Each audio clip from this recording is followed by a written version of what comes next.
Hi, I'm Kristen. And I'm Charles. And this is Worf. And he decided to join us for a minute to talk about Stingray. This is Slow Blinks TV. Slow Blinks. We are going to talk about our top 3 episodes of Stingray. These are our personal favorites.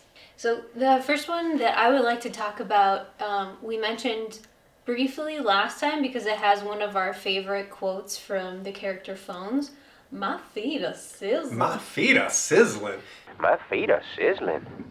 Subterranean Sea is the name of this episode. I think one of my favorite things right off the bat about this episode is the fashion. They're getting ready to go on vacation. Yeah, you do get to see more of their everyday wear. They're out of uniform. Mm-hmm. It's sort of like the Next Generation episodes where you would see them in their, like, you know, sort of beige, weird future clothes or, you know. The episode doesn't start with this. The episode starts with some research scientists drilling a hole into the bottom of the ocean. Well, come on, Andrews. Don't keep me in suspense. What's beneath the Earth's crust? Seawater, sir. Plain, ordinary seawater. What are you talking about, man? I've checked and double-checked, sir. There's definitely an ocean under the mantle. And it seems like they're pretty upset at first. But then they're like, no, this is actually kind of great because all kinds of stuff could be down there. This is an emergency. So that's why. Yeah. Why was it an emergency? I don't think it was an emergency. I feel like Commander Shore was being kind of mean there. He couldn't have just let them go on their vacation, explored it when they come back. Like, were they worried that the whole sea was going to leak out into the ocean? The subterranean sea would just disappear? That does happen, right? Spoilers, sorry. Sort of. Yes. Okay. Okay, so it was going to be Lieutenant Shore, yes, Marina, Phones, and Troy Tempest. Ah, you're here. Yes, sir. We're all set for our vacation. Yeah, yes you are. That kind of makes it harder. How do you mean, sir? What's wrong? I'm canceling your furlough, Captain. Canceling it? But, Commander, we're all packed. But, Father, we've been planning this vacation for months. Now it's just Marina and Troy and Phones. Now, because Atlanta doesn't usually come with them. So she has to stay behind, and the 3 of them go off to the base. Atlanta even actually makes the point to her dad that there are lots of other ships that he could send, which I realize I don't think I've ever seen any of the other Wasp ships. Are they all called Stingray? Like, no.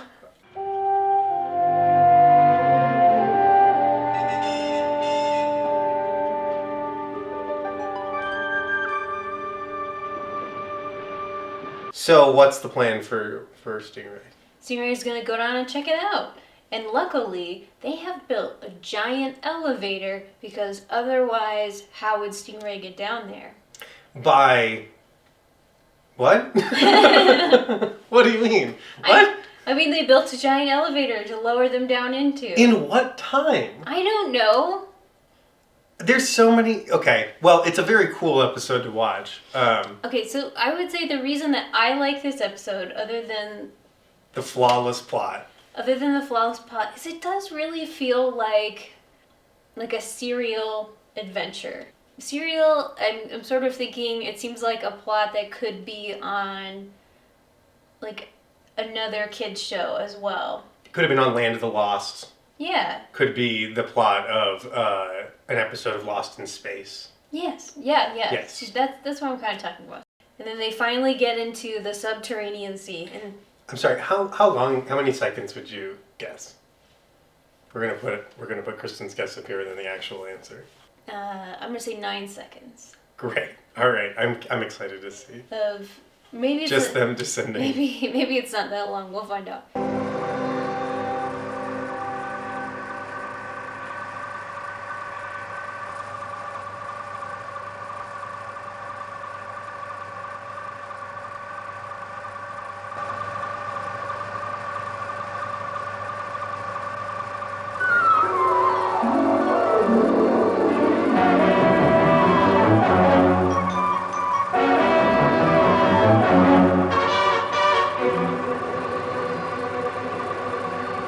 So they descend, They say this is the deepest they've ever gone, and some of their instruments are going a little wonky, but they're going to continue forward and see what they can find.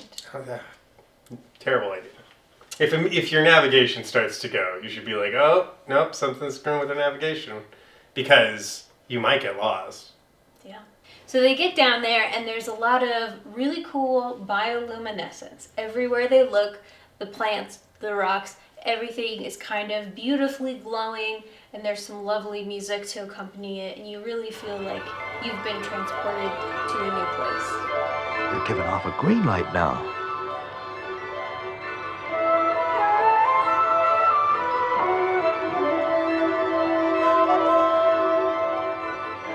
Gee, that's better.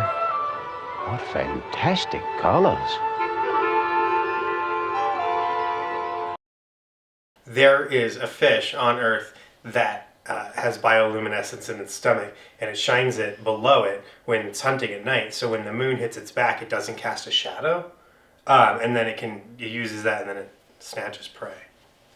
They run into something weird. There's all of a sudden like a really strong current, and it's pulling Stingray down really quickly, and they can't control the ship. So they actually end up crashing. We're out of control, Troy. And we're still going down. Look out for those rocks!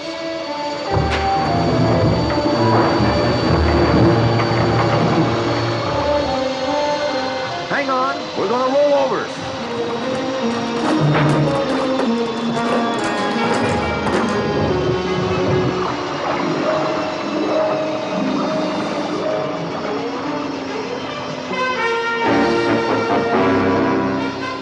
They are all knocked unconscious. They all wake up without any permanent injuries from crashing, right? It's a cartoon, yeah. Yeah. You can get knocked out for however long, come back, you're totally fine. Depends on what you get knocked out by, we'll talk about that later. So they wake up, and they try to, like, get their rudders going, and their engine, and phone says, Sounds as though we're running in the dry. Try it again, Troy.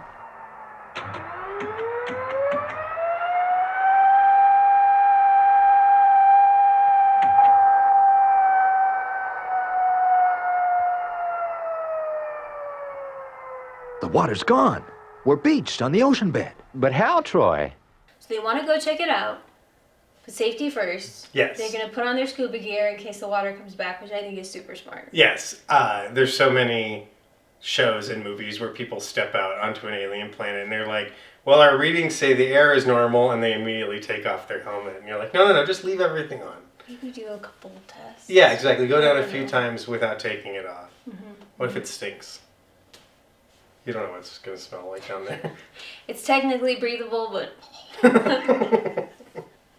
Okay, so they all like suit up and they go out there. They're walking around, and it looks like a desert. A desert in a sea under the ocean? What madness is Yeah. this? So they're looking around. It's a desert. They see a little desert life and some desert plants, and they see Look at those rocks. They're red hot. Yeah. My feet are sizzling.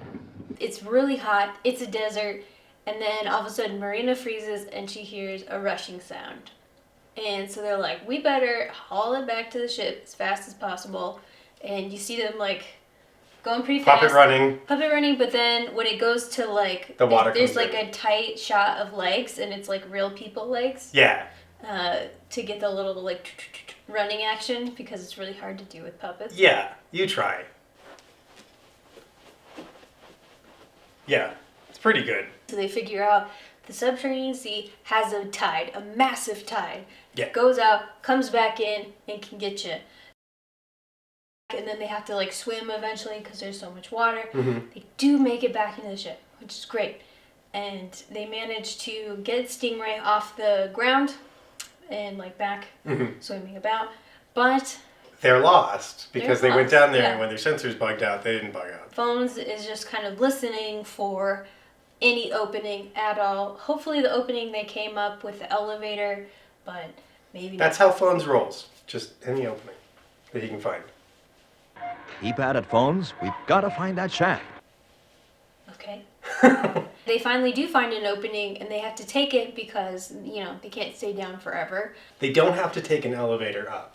As submarines are actually built to do, go Yeah. down and come back up. Without the without the assistance of aid elevators. of an elevator. And they end up coming back in this beautiful laguna. A beautiful island. I wonder what part of the world we're in. I don't know, but it sure looks like paradise to me. And they decide that they have earned a look around, and they decide to just go ahead and take their shore leave there. They've earned it. They didn't get any readings from the subterranean sea. They didn't do any part of that mission. I guess they went down there.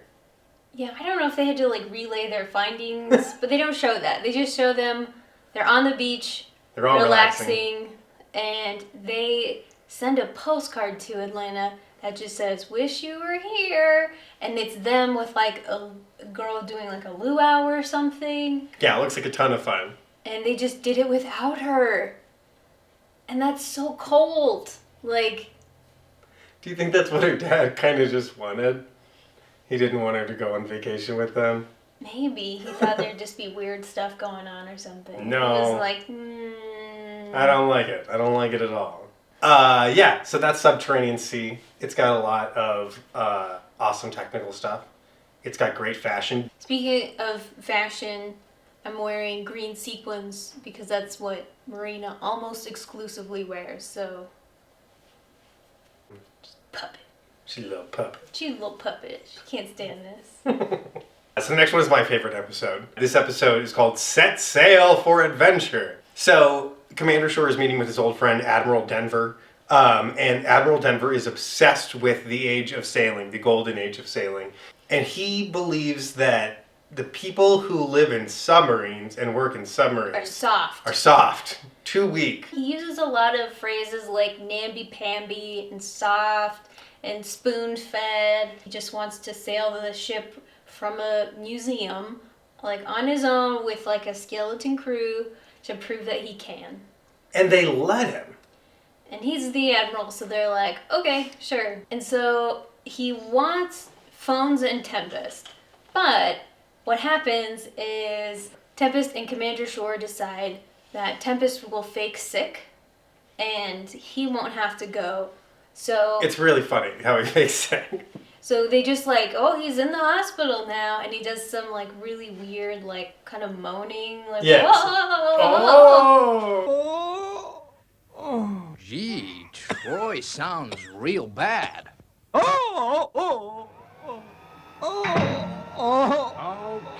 Okay, you can quit that horrible noise now, Troy. There's no Troy, but Phones is still on board. Yeah. Yeah, but he grabs Fisher, and so it's Fisher and Phones in the most adorable little sailor's outfits Oh, yeah. you have ever seen. In They your look life. like they're gonna do a musical number, with mops on the deck from some old MGM musical. They're really cute, yeah. It's so cute. I love it. Yeah. Their little hats and the stripy shirts. Even though they just got this ship out of a museum, and hopefully it should be clean, they make them scrub the deck, and you hear Phones, I think, be the most, he's normally, super polite. You hear him be, the most dismissive I've ever heard him be. Heave to, my hearties! There's victuals when you're finished! Oh, get lost. So, that's as mean as he gets, and I love it. I'm gonna save that one for when I'm really, really upset. Oh, get lost. Back at Marineville, they have launched Stingray with Troy Tempest and Marina to follow because Commander Shore smells trouble coming. A massive storm hits the ship. That nobody predicted or projected. I guess they didn't check the weather on the path they were going. He was like, "We're good. We're good. Let's just go gonna today. We're just gonna go now. We're gonna go wherever I want to go." Doesn't check anything. Yeah, so clearly he's well prepared. So they're trying to hang on for dear life, and catastrophe strikes. So first lightning hits the mast, which falls and hits the Admiral in the head. He's dead. He would be dead. He would be He would be dead. Followed immediately by a giant metal pulley that swings in and, again, cracks him right in the face. Take him to the cabin. I'll try and get us back on course. So I am not a doctor, but I will give you this medical advice. If your friend has a massive head injury, Or two in a row.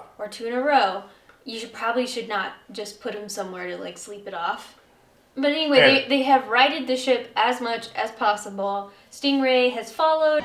No, Marina, not a sign. We'll get back onto the galleon's original course. Don't worry, Marina. We'll find him. You see Phones and Fisher on the deck. Everything's normal, but now we go back down below to this man with a severe head injury who is just waking up.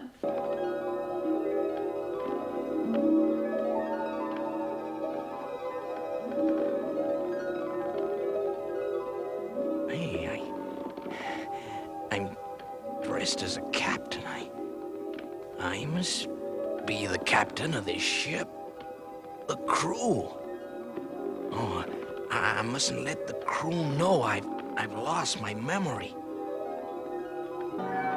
Terrible decision. Like, if you ever lose all your memories, don't try to keep it a secret. People will find you out. Yeah. I guess you're not going to remember this. He's like, okay, I need to convince everyone that I'm the captain. What does he do? The most common sense thing that you do when you want to convince people that you are the captain of their ship. Avast there, you scurvy knaves! Why, Admiral, are you okay? Are you trying to be funny? You're speaking to the captain of this galleon, and don't you forget it. Remember, I could have you flogged and put in irons, and maybe hanged at the yardarm. I am the captain. What's wrong with him? I wish I knew. What are you both whispering about?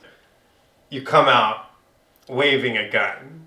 And you, for some reason, put on an accent that you know you don't have because you were just talking and you sounded different. See what's happened? That blow on the head's made him lose his memory. Why, it's even changed his voice. Try and get the pistol away from him. Stay where you are. There's no need for shooting, Captain. We just thought you might like us to take over while you had a little rest. Take over? So, that's your game, is it? Mutiny! I don't know what part of his brain tells him to bring the gun, but he has it. And yeah, he comes out and in his silly accent demands... Basically, he hijacks the ship he thinks he's the captain of. I'll show 'em! I'll sail the seas alone! They didn't check the lifeboat because Fisher is having to, like, bail it out as they're going. How did they get rescued? Stingray! Stingray! Yahoo! Yay! Troy Tempest formulates a plan. And that plan is they need to keep him distracted while Troy figures out how to get onto the ship. So Stingray surfaces near the ship, but just out of reach of cannons. He'll fire the cannons at Stingray. And he fires them really fast, even though he's the only person on the ship. I'll show these pirates they can't tangle with a man of war!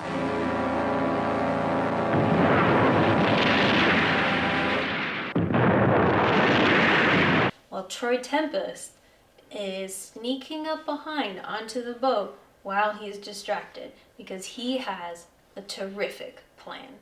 What do you do to reverse a head injury in a cartoon?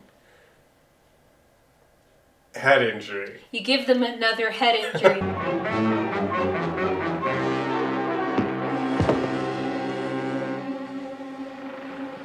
And gets him down, and the next scene is just in the hospital because this guy needs immediate medical attention. I'm an admiral, Commander. Oh, my head. You know who I am? Of course I do. What's the matter with you? You take me for an idiot? Gee, that second blow on the head must have brought his memory back. And he thinks that it was a complete success and starts telling the doctor about, like, what a success this was for everyone involved, mostly him. Mm-hmm. And for some reason, they don't correct him. They just, like, let him go and tell the stupid story wrong. Anyway, so that was Set Sail for Adventure. Set Sail for Adventure. That's one of the all-time great movies. Don't you agree? We're on to our third of top three episodes. Search for the Taj Mahal. This is another really fun, kind of like Johnny Quest feeling episode. Yes, this is a big adventure episode. It's clearly just like Taj Mahal and like Parthenon maybe shoved together. That's my guess. It is some sort of African temple that is ancient, and this archaeologist comes to them. He's got like a full-scale model with him of it, and he says that there was some accident after they dammed and flooded it. Okay. That it has now just disappeared. I don't know why they had to dam and flood it immediately, and they couldn't have tried to figure out how to save the temple, but they did not do that. I just can't see where Stingray figures in all this. Captain, there's one more film survey to come, taken just 2 months ago. Now, watch closely.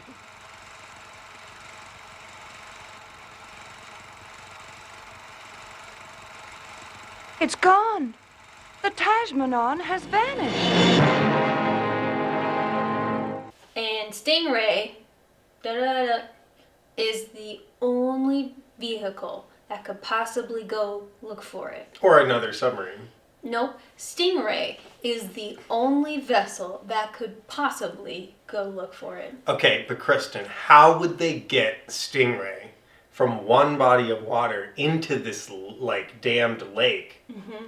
I'm glad you asked, because there is an extensively long scene of Stingray being transported, not of its own power. I think we should show as many long clips as possible, because that's what you're here for. That's what you're here for, is long, unbroken shots of machinery carrying Stingray. Get ready.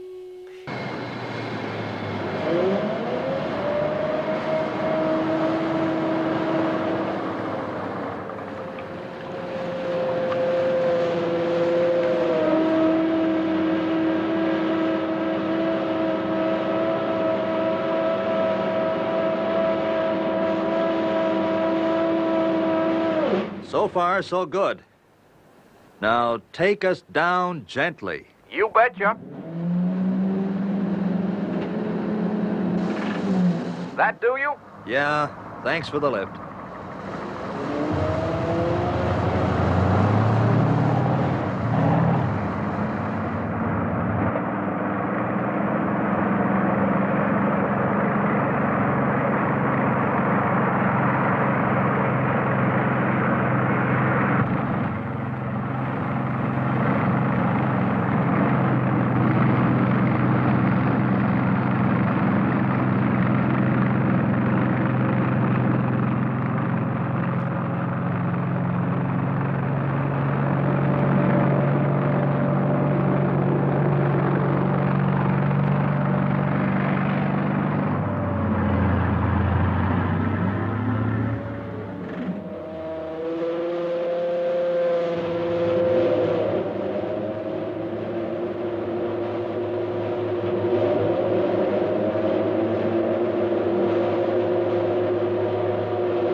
So they end up in the lake. Mm-hmm. They go investigate where the Taj Mahal used to be. 2 people dive down. So one of them is the scientist that came to talk to the Stingray crew, and then the other one is Troy Tempest. The other people on this expedition are phones, but also Atlanta Shore, because she thought it'd be really cool to go, and Marina just wasn't there. So they were like, all right, she's on leave, I think is what they say. She's not an employee of theirs. What do you mean on leave?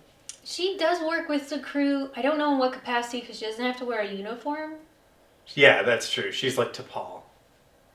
Yeah. Well, they don't see anything, and all of a sudden, an explosion goes off while they're underwater, and it's very, very jarring for everyone. Mm-hmm. And I think it'd be disorienting to be underwater and experience an explosion. you see a it kind of looks like an oil tycoon or something on land that has like.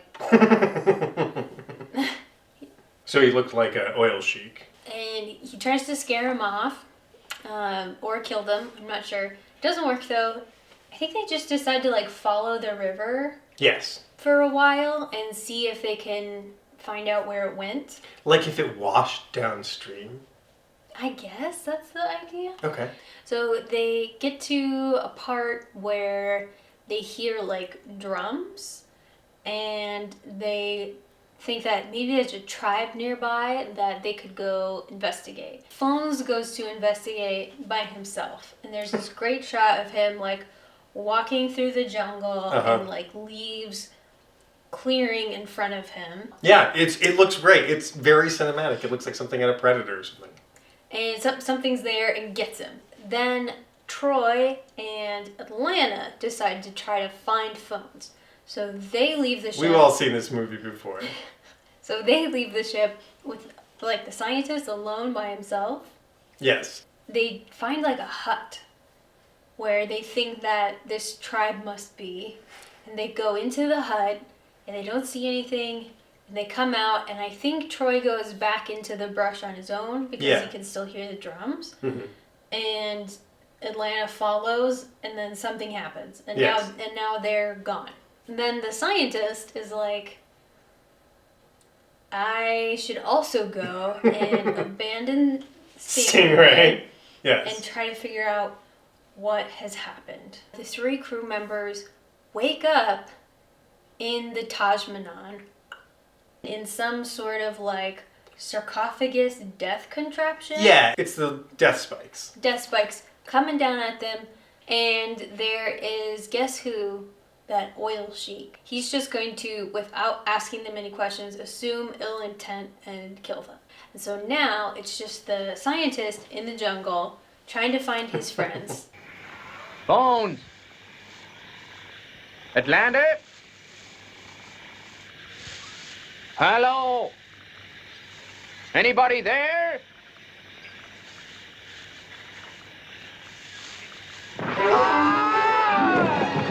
The sheik shows up and he says, hey, I know who you are actually. Are you? And then I can't remember his name, but the scientist knows because he and that guy's father like originally surveyed the Taj Mahal together. Yes, so suddenly in the back it's all coming into focus and here. He perceives that this guy is not an enemy, and they're just kind of sitting and chatting. Yeah, exactly. He's He hasn't like, mentioned. I'm looking for my friends. He's like, oh, you came with friends? What do they look like? But who? Men? And a young lady? Yeah, have you seen them? Seen them? I think I've killed them.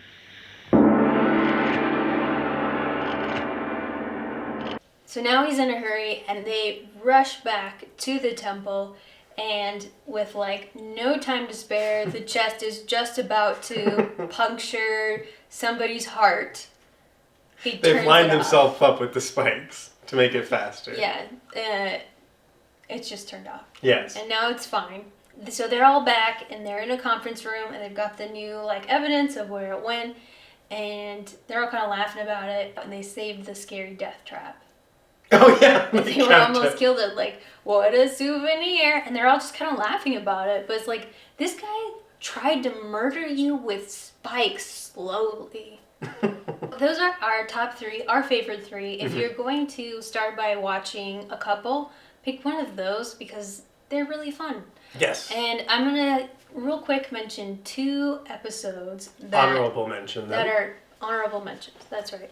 So the first one I'll mention is just the first episode. That's also a great one, and you get to be introduced to the characters like Marina, like King Titan, and the Mighty Teufel.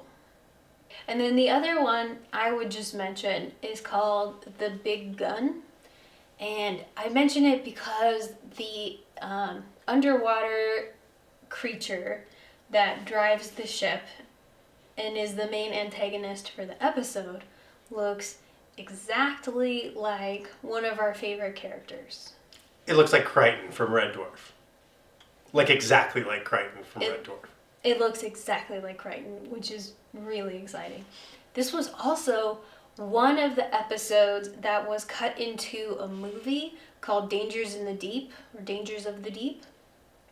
And it was reviewed by Mystery Science Theater 3000. You can still find that episode online. It was one of their first episodes. Yeah. I don't know if it's the very first, but it was like one of the first. And I love that show. They do not have it down yet. So if you watch it, it's like pacing's kind of weird, and you also hear like Joel eating the whole time. Like he's just kind of munching on stuff. I'm glad they cut that. Yeah, I'm glad they stopped eating. So I love Mystery Science Theater, so I love that he watched that episode. Yes. It's a wonderful fusion of Mystery Science Theater, Red Dwarf, and Stingray all coming together. Which... What more could you ask for? I think it's fantastic. So those are the 2 honorable mentions. But thank you so much for hanging out with us today and talking about our favorite episodes. We are going to do a different series next time, which will be a surprise for you because we haven't decided yet. I'm going to be surprised too. I can't wait. Thanks, everybody.